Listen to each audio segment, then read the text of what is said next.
Welcome to the show. It is great to have you with us. Alternative investments, once the domain of institutional investors like pension funds and foundations, are fast becoming a viable asset class for high net worth investors looking for diversification and investment opportunities beyond fixed income and equities. I had a chance to speak with Ted Welter, Managing Director and Chief Investment Officer for Alternative Investments at TD Greystone Asset Management, about the role of alternatives in today's low-yield, low-interest rate investing environment.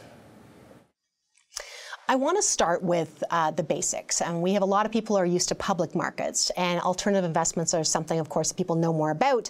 But let's start there. What are alternative investments? To give some perspective of the worthiness of alternative investments in a diversified portfolio, we'd start with the convention of the efficient frontier. So what are we trying to accomplish? When we look at a conventional stock and bond mix, we look at the expected range of outcomes, the expected returns, the volatility associated with that. When we introduce alternatives, given the nature of these private asset classes, the composition so heavily weighted to income, predictability of income, and income growth, we're actually changing the composition of the efficient frontier and providing a higher risk-adjusted return for investors to consider in a more diversified fashion. So these private investments, and in the context of our product suite, would be mortgages, real estate, and infrastructure. They have different characteristics to provide these income streams, but all of them do foundationally come from an income-oriented thesis with growth and total returns that have an objective to perform between long-term fixed income returns and long-term equity returns. So if we accomplish what our role is, we will have a highly returning equity-ish product with a dividend-oriented return and a risk-adjusted profile that sits somewhere between stocks and bonds. We'll get into the categories. You talked about real estate, mortgages, and infrastructure, but I want to bring up a chart so people can take a look just how this stuff compares to everything else. And on this chart, we can see here something called expected range of outcomes. And you can see here everything from Canadian universe bonds all the way to global infrastructure. The yellow dots in the chart show the categories you're talking about. Tell me about what's interesting in this chart. You know, I'd start with on the right of the chart, we show what are the alternative asset classes, and on the left are the public indices. So if we start with the fixed income and the Canadian bond universe, you know, that is a challenge we all have, the absolute return that this is providing, and the prospect for that return is challenging. When we equate that to private fixed income investments, our Canadian mortgage solution, by way of example, which is the first bar of the alternatives, there's a couple of things you can see there. One, the return is significantly higher, but the range of outcomes does not have a negative return associated with it. And let me just say this just for people who are looking at this chart too, because the 2.7 you're seeing for Canadian universe bonds, you can see it dipping below the line, where that 4.4 is not dipping below the line. That's what you're saying there. These are technically assumptions, but what you're looking at is a fixed income instrument that is based on a piece of dirt, a building, and an aggregation of covenants/tenants with balance sheets that we've investigated and support to pay the principal and interest promise for a period of time to a mortgage security. The reality of that defaulting through into negative is extremely hard for us to see through. So this notion of aggregating these private mortgage assets that provide income and that income stability, and in our solution has been candidly from inception over 4%, with some volatility depending on where the yield curve is a compelling fixed income additive solution for clients to consider. Let's compare the Canadian equities to Canadian real estate. What's notable there?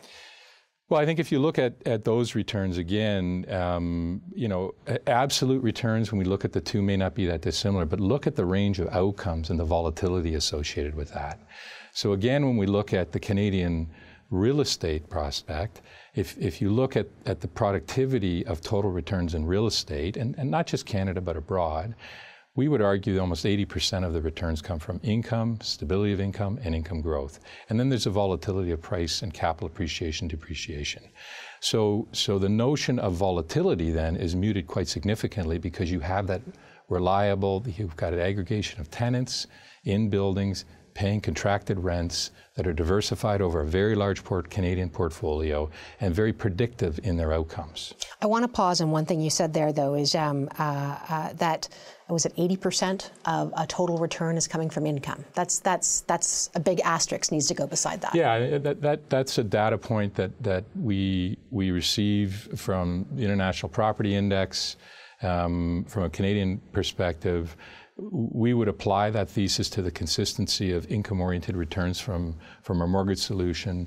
And when you look at the infrastructure product and its solution, again, the long-term contracted inflation-adjusted returns, again, have this high degree of predictability of income. That 80% number relates specifically to the Canadian experience of total returns for the last 20 years. Let me ask you, we're going to get into the categories here in just a moment, but you have been, personally, I know, managing and been in the alternative investment space for a long time. I'm not trying to age you, but I know it's been a little while. How are you seeing it evolve? My roots are property management, leasing, development, real estate, infrastructure, the mortgage products. We're service providers to the broader economy. So a couple of decades ago, we would be narrower in our assessment of the broader economy. Today, it's a global world. So in Vancouver, you are acutely sensitive to the activities in Asia, Hong Kong. You're acutely sensitive to the activities along the tech corridor, along the West Coast, from LA through Silicon, up into Seattle and into Vancouver. You know, you're acutely sensitive to the evolution of what is the internet and its effect on real estate. So all of these things are happening quicker, they're more diverse. And the lens and the aperture that you assess risk is more complicated, but the data available to assess that risk has never been better. So if I tilt back 20 years ago, if we look at development activity, I would suggest to you, and if people look back to some of the stories of oversupply and some of the defaults we saw in major real estate corporations 20, 30 years ago, we have institutional ownership of Canadian real estate, and with that is the prudent, the discipline that comes along that. So by way of example, in construction, we use fixed price contracts. The assessment and the underwriting, the expected returns are measured much more carefully. Less leverage is being used, so less pressure immediately on the outcomes and more patience to do the right thing when you're taking on more risk. So I think that there's more prudence and discipline than there was 20, 30 years ago. I think it's a more complicated world, but I think we're better equipped with data, with the intellectual intelligence that's been developed to execute and navigate through this increasingly complex world.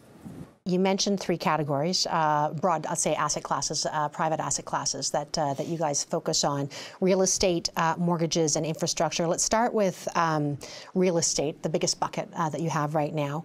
Can you just tell us a bit about the asset class for those who are kind of coming into this for the first time? Our conviction point on the product and the philosophy we have to real estate at TD Greystone is number one, we believe these assets, these private assets, are owned for long periods of times, in some cases in perpetuity, until they're not worthy to be in a diversified portfolio. We believe that diversification is a critical a tool and risk mitigator to long-term predictable returns. So then how do you accomplish that? And for the type of portfolio construction that we've embarked on and been successful in building the last 30 years, that means geography as a diversification characteristic, property type as a diversification characteristic, and what we call risk profile. So by geography, we look from St. John's, Newfoundland to Victoria.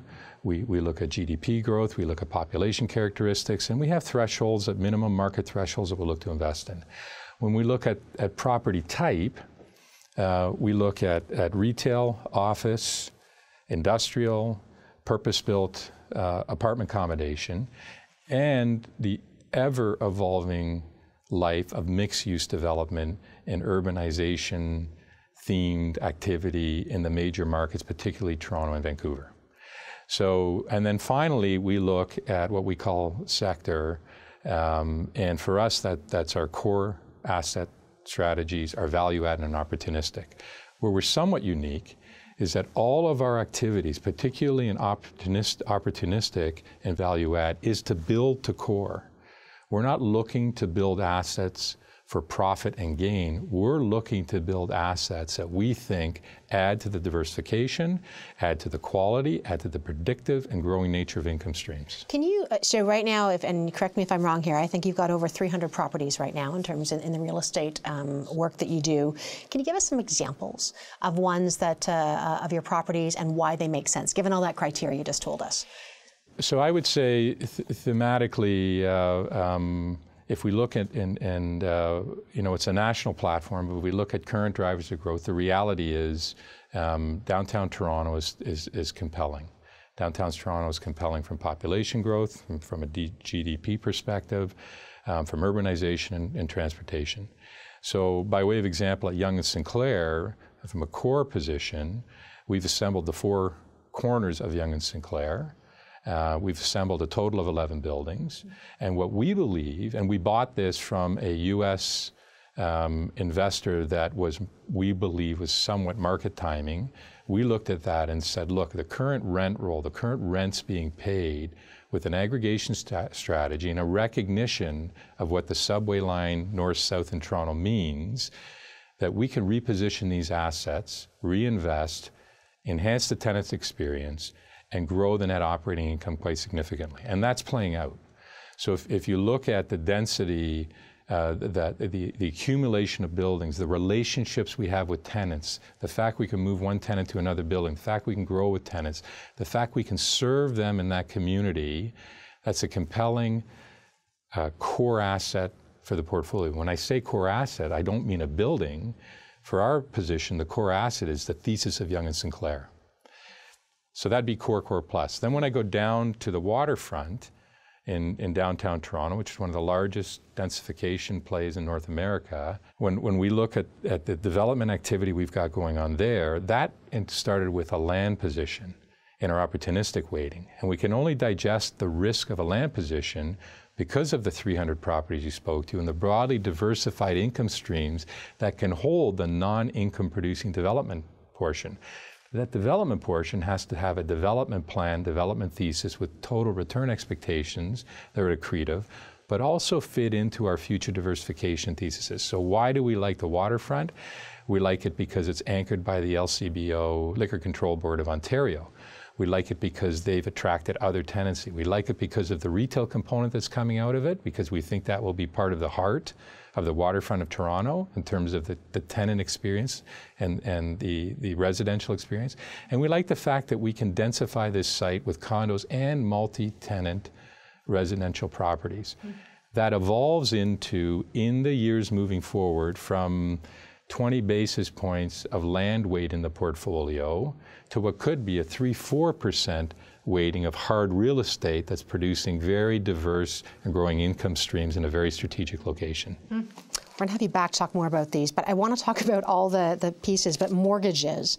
And I remember you telling me when we talked earlier, too, that part of the reason that all this works so well is because, they're not mutually exclusive. I mean, your relationships that you have in real estate help you, obviously, with the mortgage market. So this is, again, I think over 100 loans and about $5 billion in terms of your holdings. First of all, at TD Greystone, and candidly, I would say at Greystone and now TD Greystone, one of the real pleasures of upside of this transaction is at Greystone, we had the benefit of being fully integrated as an investment team. And what I mean by that is that the mortgage team works hand in glove with the real estate team. The underlying security of the mortgages is the real estate team. But in addition to that, we had the fixed income team beside us when we look at the duration of the portfolio, where the yield curve is going, and how we're assessing the risk and opportunity of the yields we expect off the mortgage portfolio. But we look at the tenancy that the mortgages are underwriting. We can go to our equity teams in Canada, US, and global. And with TD Asset Management, that's expanded exponentially in terms of the intellectual capital we have associated with that. So when we look at our mortgage portfolio, we look at our role again as having a predictable income stream that's diversified. We do that again with the same metrics of geography and type, but the types can be different. So conventional first mortgages to second mortgages to construction mortgages, and those mortgages provide different risk and return metrics when you think about core, value add, and opportunistic. And together those strategies allow us to invest in assets like the Bay Adelaide Centre, compelling tenancy, fully leased. The sponsor, so that's the covenant, the predictability of the income, and the sponsor owner is Brookfield, world-renowned, asset aggregator, and our relationship with them. And this is about people and trust and relationships. We have been done a lot of business with them because of the reliance on each other for candid conversations about how we're underwriting the security on both sides of the negotiation. So that's a sort of a core example of what we can achieve with the mortgage portfolio and a first mortgage. And to complement that, for a little more value add, we look at what we're very interested in is intellectual capital. Intellectual capital is universities and young people growing in major cities. We think that the future interest in corporate development of intellectual capital continues to be growing through the university experience, and out of that comes the requirement for student housing. So when we look at that, we look at the opportunity to do a construction loan on a developer that has a balance sheet that's interesting and as a covenant, but the security of the University of Ryerson saying we'll provide all of the tenancy. And as a result of that, we provided the construction financing that had a little more risk, a little more return, shorter duration against the long duration nature of the Bay Adelaide Centre. And once that construction was retired, we then negotiated a term loan that moved us further down the duration curve and the yield productivity of the asset becoming a term loan. Last asset class I want to talk about is infrastructure, your smallest one that you have. I think 154 projects in the last time I looked. The return is a whopping 19.9% over the last 4 years, which you can explain that. But tell me about just what that is and what you look at when you're looking at infrastructure projects. You smiled, so I smiled back. I mean, the returns are compelling, and we've had to apologize for that. In 1995, when I was fortunate enough to be hired to come to Regina, Saskatchewan, to be one of the team building our real estate solution, our mortgage solution, we convinced our board that our clients would benefit from our expertise in global infrastructure. We hired a lead who was culturally aligned. We embarked on our first investments. Silicon Ranch, the first investment, a U.S. solar platform, has exponentially exceeded our expectations and therefore the returns. The 4-year return has that outside return, but it also has a diversifying nature of the additional assets we're including in the portfolio and growing the portfolio. So if you look at those returns, and we go back to that slide you showed earlier about expected outcomes, the expected return for infrastructure in a total return basis with an income-oriented profile and the use of financing, because the covenants are so strong and long in nature, these returns will be high single-digit, low double-digit in our assessment. Very accretive and interesting returns as a third alternative in a diversified alternative solution. What role does that diversified income stream you just talked about play in where we are in the economic cycle? Because it's a pretty interesting time right now. I would say, when you look at the headline numbers of negative yield environments, when we look at the global situation, we look at Trump, all those dynamics, are we going to see the return expectations for these alternatives to come down? And I'm not afraid of that, if that's the reality of what's appropriate on a risk-adjusted basis. What I would say is, as we conduct ourselves in the market, we have to be incredibly cognizant of the risk we're taking on when we're buying a less liquid asset. So what is our growth assumption? Have we measured it correctly if all this fiscal stimulus is not providing the outcome that's expected, and we do see a recessionary environment? So how have we assessed the value of those covenanted income streams on the downside? So it's a massive, open-ended question, and I think I would come to it and say we fight from a bottom up on every asset we consider introducing the portfolio. Is it worthy on an absolute basis, on a risk-adjusted basis, on an economic basis, on a geopolitical basis. All those things have to be considered to determine whether a particular asset is worthy to come in to the portfolio, and we assess that all the time. Ted, thanks very much. Thanks.